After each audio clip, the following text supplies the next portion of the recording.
शहर से दूर एक पुराना हॉस्टल जहां कॉलेज के कुछ स्टूडेंट रह रहे थे।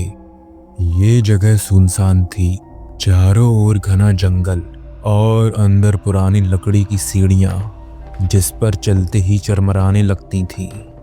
रोहित, आयुष, तन्वी और समीर, चार दोस्त जो हॉस्टल में रह रहे थे, उस रात बहुत बोर हो रहे थे। रोहित, जो ग्रुप का सबसे निडर लड़का था, वह कहता है कि यार कुछ मज़ेदार करना चाहिए, बहुत बोर हो रहे हैं। आयुष ने अपना फ़ोन निकाला और इंटरनेट पर कुछ सर्च करने लगा। उसने एक डरावनी मुस्कान के साथ पूछा, सुना है चार्ली चार्ली गेम चैलेंज बहुत डरावना और ख़तरनाक होता है, क्या ट्राई करें? तन्वी हंस पड़ी और बोली, अरे ये सब बकवास है, भूत भूत कुछ नहीं होते। लेकिन समीर थोड़ा डरपोक था, यार ये मत खेलो, कहीं कुछ हो गया तो। तभी रोहित कहता है कि अरे डरपोक मत बन, मज़े के लिए ट्राई कर रहे हैं। इतना कहते ही रोहित तुरंत 2 पेंसिल और एक कागज़ लाकर रख दिया जिस पर यस और नो लिखा था। उन्होंने अंधेरा कर दिया और सिर्फ एक टेबल लैंप जल रहा था। खिड़की से बाहर हवा साए साए कर रही थी और पूरा माहौल डरावना लगने लगा। तभी आयुष ने गंभीर आवाज में बोला, ठीक है, सब चुप, अब गेम शुरू करते हैं। रोहित ने पेंसिल को बैलेंस किया और धीरे से फुसफुसाया, चार्ली चार्ली क्या तुम यहाँ हो? लेकिन कोई भी हलचल नहीं हुई। तभी तन्वी गुस्से में कहती है, अरे यार ये सब क्या तमाशा लगा रखा है, बंद करो ये सब। लेकिन रोहित बोलता है कि बस एक बार और ट्राई करता हूँ। इतना कहते ही उसने दोबारा कहा, चार्ली चार्ली क्या तुम यहाँ हो? कुछ सेकंड तक कुछ नहीं हुआ, लेकिन फिर पेंसिल धीरे धीरे यस की तरफ घूम गई। सबका दिल एक पल के लिए थम गया। तभी तन्वी ने घबराकर कहा, अरे ये कैसे हुआ? आयुष ने हंसते हुए कहा, हवा होगी, चलो कुछ और पूछते हैं। समीर का चेहरा डर के मारे पीला पड़ चुका था, लेकिन रोहित ने फिर से पूछा, चार्ली तुम हमारे साथ कुछ करना चाहते हो? पेंसिल झटके से फिर से यस की तरफ घूम गई। समीर कांप उठा, अरे बंद करना, अच्छा नहीं लग रहा। लेकिन रोहित को मज़ा आ रहा था, चलो देखते हैं ये हमें क्या कर सकता है। उसने मजाक में पेंसिल को छूकर जोर से कहा, चार्ली अगर तू सच में है तो हमें कोई संकेत दे। अचानक कमरे की लाइट तेज चमकी और झट से बंद हो गई। चारों ने एक दूसरे की ओर डर से देखा। मोबाइल की फ्लैशलाइट जलाते ही समीर चिल्ला पड़ा, मेरे पीछे कोई है। बाकी तीनों ने पलटकर देखा, लेकिन वहां कोई नहीं था। समीर पसीने से भीग चुका था। तभी समीर ने कहा, बस बहुत हुआ, मैं बाहर जा रहा हूं। और वह तेजी से दरवाजे की ओर बढ़ा। लेकिन जैसे ही उसने दरवाज़ा खोला, एक तेज झोंके के साथ दरवाज़ा अपने आप बंद हो गया। अचानक एक भारी धक्का लगा और समीर हवा में ऊपर उठ गया, जैसे कोई अदृश्य शक्ति उसे खींच रही हो। तन्वी ने चीखकर उसकी तरफ भागने की कोशिश की, लेकिन रोहित और आयुष ने उसे रोक लिया। समीर की आंखें सफ़ेद पड़ चुकी थीं और उसके मुंह से अजीबोगरीब आवाज़ें निकल रही थीं। और फिर उसकी गर्दन झटके के साथ एक अजीब एंगल में मुड़ गई और वो धड़ाम से ज़मीन पर गिर पड़ा। जब तीनों उसके पास गए तो उन्होंने देखा कि समीर मर चुका था। समीर की लाश देखकर बाकी तीनों की हालत खराब हो गई। तभी तन्वी चिल्लाते हुए बोली, हमें यहाँ से निकलना होगा। वह दरवाजे की ओर भागी। आयुष ने रोहित को घूरते हुए कहा, मैंने कहा था ना ये मत खेल। लेकिन रोहित कांपते हुए बोला, मुझे क्या पता था कि ऐसा सच में होगा।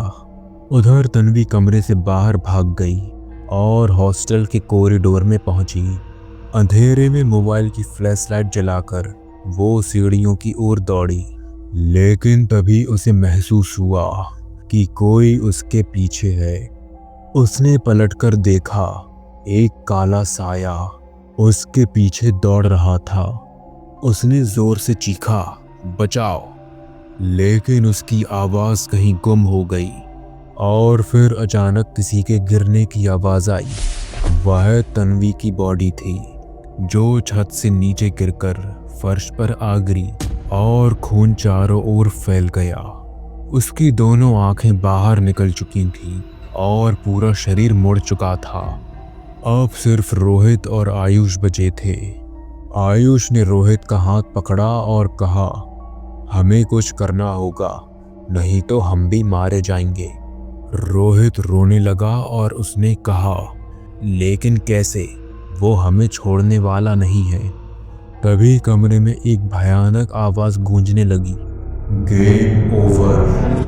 टेबल पर रखा कागज हवा में उड़कर उनके सामने आ गिरा। अब उस पर लिखा था, रन और डाई। इसका मतलब था कि भागो या मरो। आयुष ने घबराकर कहा, हमें भागना होगा। दोनों दरवाजे की तरफ दौड़े, लेकिन तभी एक तेज आंधी चली और पूरा कमरा काला पड़ गया। अगले ही पल एक खूनी हाथ अंधेरे से निकला और आयुष के चेहरे को पकड़ लिया। आयुष की चीखते चीखते आवाज गायब हो गई और उसका शरीर एक काली छाया में बदलकर हवा में गुम हो गया। अब सिर्फ रोहित जिंदा बचा था। वो किसी तरह हॉस्टल से भागा और जंगल में दौड़ने लगा। घने अंधेरे में वो बार बार गिर रहा था, सांसें तेज हो चुकी थीं और उसका शरीर कांप रहा था। कई घंटों की भागदौड़ के बाद उसे सामने रोशनी दिखाई दी। वहां एक पुलिस स्टेशन था। रोहित भड़बड़ाते हुए अंदर गया और कहा, साहब मुझे बचा लीजिए, मेरे दोस्तों की हत्या हो गई है। पुलिस ऑफिसर ने उसे अंदर बैठाया और पानी दिया। आराम से बताओ क्या हुआ है। रोहित ने पूरी कहानी सुनाई। चार्ली चार्ली चैलेंज, समीर की मौत, तन्वी की रहस्यमय गिरावट और आयुष का गायब हो जाना। पुलिस इंस्पेक्टर का चेहरा अचानक गंभीर हो गया और उसने रोहित से पूछा, कौन से हॉस्टल की बात कर रहे हो तुम? रोहित कांपते हुए बताता है कि यही हमारे कॉलेज का हॉस्टल, आप चलिए, वहां आपको कई सबूत मिलेंगे। इंस्पेक्टर और दो पुलिस वालों के साथ रोहित उसी हॉस्टल में पहुंचा, लेकिन जब उन्होंने देखा तो वहां कुछ भी नहीं था। कोई हॉस्टल नहीं था। वहां सिर्फ एक टूटी फूटी पुरानी इमारत थी, जिस पर बोर्ड लगा था कि यह हॉस्टल 10 साल पहले जलकर नष्ट हो चुका है।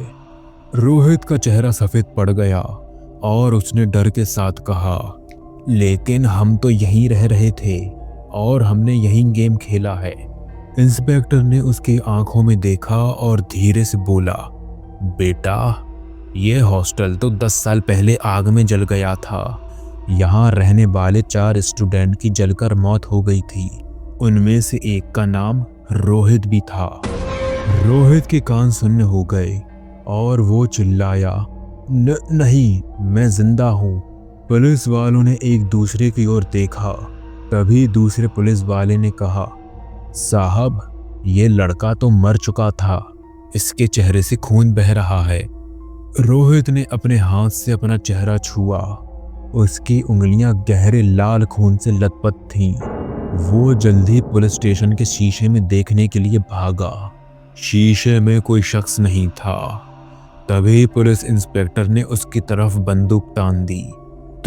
तू कौन है और यहाँ क्या कर रहा है? रोहित अब जोर जोर से हाँफ रहा था। उसे अचानक अपने दोस्तों के चेहरे दिखने लगे, समीर, तन्वी और आयुष, जो जलते हुए उसे देख रहे थे और उससे कह रहे थे कि हमें मारने वाला तू ही था रोहित, तू भी जलकर मरा था और अब भी तू मरा हुआ ही है। रोहित की चीख गूंज उठी और अगले ही पल वो हवा में गायब हो गया। अगले दिन न्यूज़ रिपोर्ट आई। न्यूज़ एंकर की आवाज़ कपकपा रही थी। पुलिस स्टेशन में एक रहस्यमय घटना घटी। एक अनजान लड़का जिसने खुद को रोहित बताया अचानक हवा में गायब हो गया। पुलिस रिकॉर्ड के अनुसार यह वही लड़का था जो 10 साल पहले हॉस्टल की आग में जलकर मर गया था, लेकिन फिर वो जिंदा कैसे था? क्या चार्ली चार्ली चैलेंज वाकई मौत का खेल है? तो दोस्तों, अगर आपको यह कहानी पसंद आई हो तो हमारे चैनल को सब्सक्राइब ज़रूर करें और वीडियो को लाइक और शेयर करें।